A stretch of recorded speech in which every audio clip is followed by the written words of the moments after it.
Hello friends, welcome to Nathikavin recipes.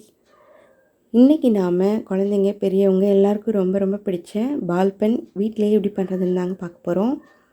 அதுக்கு நான் 1 cup மைதா மாவு எடுத்துருக்கிறேன். இது மைதா மாவில் செஞ்சால் தான் கொஞ்சம் நல்லாயிருக்கும்.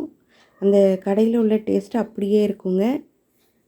நான் சுகர் 2லேருந்து 3 ஸ்பூன் சேர்த்துக்கோங்க. உங்களுக்கு தகுந்த மாதிரி சீனி சேர்த்துக்கோங்க. அப்புறம் உப்பு கொஞ்சம் ஒரு 1/4 ஸ்பூன் சேர்த்துக்கோங்க. ஒரு 1/4 ஸ்பூன் கிட்ட ஆப்ப சோடா, அதாவது சோடா உப்புன்னு சொல்லுவோம் இல்லைங்களா, அதை சேர்த்துக்கோங்க. கொஞ்சமாக நெய் சேர்த்துக்கோங்க, ஒரு 2 ஸ்பூன் கிட்ட நெய். அப்புறம் தயிர் ஒரு 1/4 கப்புக்கு கொஞ்சம் கூட சேர்த்துருக்குறேன். இது எல்லாத்தையும் சேர்த்து இப்போ நம்ம பிசைஞ்சிடலாம். தயிர் உங்களுக்கு எவ்வளோ இருக்கோ, உங்கள்கிட்ட எவ்வளோ இருக்கோ அந்தளவுக்கு சேர்த்துக்கோங்க. ஒரு 1/2 கப் வரைக்கும் கூட நீங்கள் சேர்த்துக்கலாம். இப்போ நல்லா மிக்ஸ் பண்ணி விட்டுட்டு அதுக்கப்புறமா கொஞ்சமாக தண்ணி சேருங்க. நிறைய தண்ணி ஊற்றிடாதீங்க, அப்புறம் ரொம்ப தளன்னு ஆயிடுச்சுன்னா ரொம்ப கஷ்டமாக இருக்கும். இது ரொம்ப கெட்டியாகவும் சப்பாத்தி மாவு மாதிரி பிசையக்கூடாது. பாருங்கள், இப்போ கொஞ்சம் கெட்டியாக இருக்குது. நான் கொஞ்சம் தண்ணி சேர்த்துக்கிறேன். நிறைய சேர்க்கலங்க, நான் கொஞ்சமாக தான் சேர்த்துருக்குறேன். கொஞ்சம் நல்லா சாஃப்டாக அந்த பால் பென் வர்றதுக்காக தான். பாருங்கள், இப்போ கையில் ஒட்டிக்கிட்டு எப்படி வருது பாருங்கள். நம்ம கையில் உருண்டை பிடிச்சு போடுற அளவுக்கு இருக்கணும். அதுக்காக ரொம்ப சப்பாத்தி மாதிரி ரொம்ப கெட்டியாக பிசைஞ்சிடக்கூடாது. பாருங்கள் எவ்வளோ தண்ணியாக எவ்வளோ லூஸாக இருக்குன்ட்டு, அந்த அளவுக்கு பிசைஞ்சிக்கணுங்க. அப்போ தான் பால் பென் நம்மளுக்கு கரெக்டாக இருக்கும். உங்களுக்கு ரொம்ப ஒட்டுச்சுன்னா கொஞ்சம் எண்ணெய் லைட்டாக தடவி பிசைஞ்சு வச்சுட்டு மூடி வச்சுருங்க. ஒரு 1/2 மணி நேரம் அப்படியே இருக்கட்டும். இப்போ 1 கப் அளவுக்கு சர்க்கரை சேர்த்துக்கிறேன்.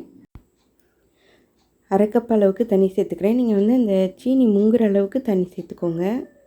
நீங்கள் 3/4 பங்கு, அந்த 3/4 கப்பு அந்தளவுக்கு சீனி சேர்த்தாலே போதுங்க. இந்த 1 கப் ரொம்ப ஸ்வீட்டாக இருக்கும். இது கரைஞ்சா போதும். அந்த பிசுக்கு பதம் வரும் இல்லைங்களா, நம்ம குலோப் ஜாமுனுக்கெலாம் செய்வோமே, அந்த பதம் வந்ததுக்கப்புறம் ஒரு அரை எலுமிச்சம்பழம் அளவுக்கு அந்த ஜூஸு ஒரு 5-6 சொட்டு விட்டுக்கலாம். இன்னும் ரொம்ப இறுகாமல் இருக்கும் சர்க்கரை பாகு, அதுக்காக தான். பாருங்கள், மாவு இந்த அளவுக்கு இருக்குது. ஒரு 1/2 மணி நேரம் கழித்து நல்லா லூஸாக இந்த மாதிரி எடுக்க வருது பாருங்கள். அந்த உருண்டையாக பிடிக்க வருது.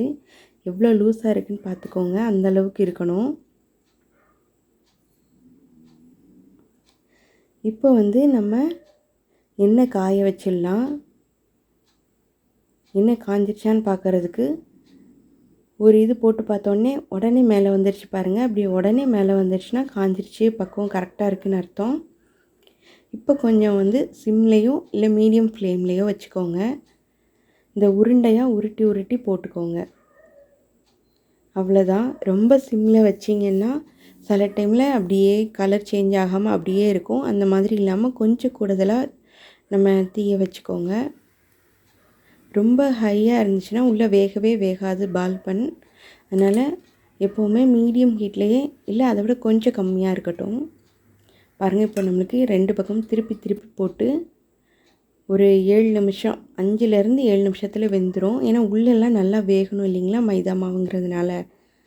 அதனால் நம்ம கொஞ்சம் நல்லா வேக விட்டு எடுக்கணும். அந்த ப்ரௌன் கலர் வரணும், கோல்டன் ப்ரௌன் கலர் வரணும். அது வரைக்கும் நம்ம போட்டு நல்லா திருப்பி விட்டு எடுக்கணும். உள்ளே பூரா நமக்கு நல்லா வெந்திருக்கணும். அதனால தான். பாருங்கள், இப்போ நம்மளுக்கு வெந்துருச்சு. சர்க்கரை பாகு நான் செஞ்சு வச்சுருந்து ஆறிடுச்சு. அதனால் லேசாக சூடு பண்ணிக்கிறேன். ரொம்ப ஆறுனதுக்கு எடுத்து போட்டிங்கன்னா அவ்வளோ ஒட்டாது, உள்ளேயும் அந்த சர்க்கரை பாகு போகாது. அதனால் லேசாக சூடு பண்ணிவிட்டு இந்த நம்ம பொரிச்சு வச்சுருந்தோம் இல்லைங்களா, அந்த மைதா மாவில் அந்த உருண்டை, அதை இதில் சேர்த்துடணும். சேர்த்துட்டு நல்லா ஸ்பூன்ட்டு அந்த சர்க்கரை பாகை நல்லா அதில் எடுத்து விடுங்க. நல்லா ஒட்டிக்கிச்சு பாருங்கள். பார்க்குறதுக்கே எவ்வளோ கிளாஸி லுக்கோடு இருக்குது பாருங்கள். இந்த பால் பென் பாருங்கள் நல்லா உறிஞ்சிருக்கு அந்த சுகர் சிரப்பை. பாருங்கள், இப்போ பிச்சு காட்டுறேன். ரொம்ப சாஃப்டாக இருக்குங்க. ரொம்ப நல்லா இருந்தது. அப்படியே கடையில் வாங்கின மாதிரியே இருந்தது. நீங்களும் ட்ரை பண்ணி பார்த்துட்டு நம்மளே கமெண்ட்டில் சொல்லுங்கள். நம்ம சேனலை சப்ஸ்கிரைப் பண்ணுங்கள், லைக் பண்ணுங்கள், ஷேர் பண்ணுங்கள். தேங்க்யூ.